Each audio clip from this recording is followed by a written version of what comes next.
आज ही Doubtnut app download करें। Doubtnut पर होगा अब आपके सभी मैथ्स, केमिस्ट्री, फिजिक्स और बायोलॉजी डाउट्स का सफाया। बस अपने क्वेश्चन की फोटो खींचो, उसे क्रॉप करो और तुरंत वीडियो सोल्यूशन पाओ। Download now. क्वेश्चन में हमें कॉलम 1 में जो टर्म्स दी हुई हैं, कॉलम 2 में इनके करेक्ट एग्जाम्पल के साथ हमें इन्हें मैच करना है। तो सबसे पहले एटाविज्म हमें दे रहे हैं। एटाविज्म का मतलब होता है कि कई जनरेशन्स से जो कैरेक्टर हमें नहीं देखने को मिल रहा है, अचानक से वो रीअपीयर हो जाए, या हम कह सकते हैं एक डॉर्मेंट फिनोटिपिक कैरेक्टर का रीएक्टिवेशन एटाविज्म कहलाता है। और इसका एग्जाम्पल हमारे पास हो जाता है ईयर पिना मूव करने की जो एबिलिटी कुछ लोगों में होती है, पावर ऑफ मूविंग पिने इन सम पर्सन्स।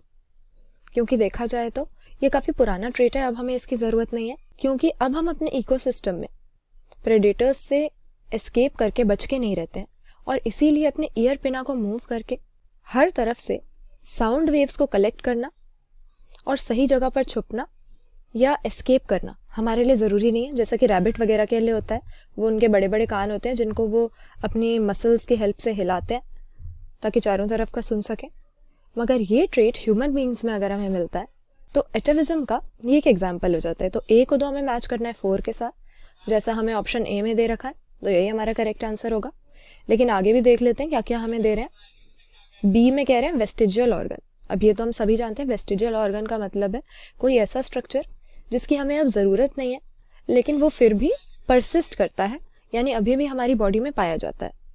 दिए गए ऑप्शंस में से इसका एग्जाम्पल हमारा करेक्ट हो जाता है पाइथन का पेल्विक गर्डल। अब यहाँ पे हमने ह्यूमन बीइंग्स नहीं बल्कि पाइथन के वेस्टिजियल ऑर्गन की बात की। पाइथन क्या होता है? एक स्नेक, और हम जानते हैं स्नेक ऐसा रेप्टाइल है जो अपनी लिम्स की हेल्प से नहीं बल्कि एक crawling mode of locomotion show करता है। मगर कुछ पाइथन में हम क्या देखते हैं कि उनके जो हाइंड लिम्स होते हैं या जो पेल्विक गर्डल होता है उनका हिप गर्डल, इसके हमें रेमिनेंट्स मिल जाते हैं। तो अब पाइथन को ज़रूरत नहीं है पेल्विक गर्डल की, फिर भी कुछ पाइथन में अगर देखने को मिल रहा है तो ये उनका एक वेस्टिजियल ऑर्गन कहलाएगा। इसके बाद एनालोगस ऑर्गन हमें दिया। एनालोगस ऑर्गन से हमारा मतलब होता है कोई ऐसा स्ट्रक्चर जो ओरिजिन में बिल्कुल भी सेम ना हो, यानी एनाटॉमिकली दो ऐसे स्ट्रक्चर्स की यहाँ पर हम बात कर रहे हैं जिनमें सिमिलैरिटी नहीं है, ओरिजिन एक नहीं है उनका, लेकिन वो हमें सेम फॉर्म में या कुछ सिमिलर फंक्शन परफॉर्म करते हुए दो ऑर्गेनिज्म में मिल रहे हैं। इसका एग्जाम्पल हो जाता है हमारे पास लीफ और क्लेडोड। क्योंकि लीफ तो हमें पता ही है कि प्लांट का वो हिस्सा होता है जो मेनली फोटोसिंथेसिस परफॉर्म करने के लिए रिस्पॉन्सिबल है। लीफ का जो ग्रीन पार्ट है, एक्सपैंडेड पार्ट है, इसका लीफ ब्लेड, वो सनलाइट को ट्रैप करके फोटोसिंथेसिस की इंपॉर्टेंट साइट की तरह एक्ट करता है। लेकिन क्लेडोड क्या है? ये एक तरह की मॉडिफाइड स्टेम होती है जो कि हमें रस्कस जैसे प्लांट्स में मिलती है।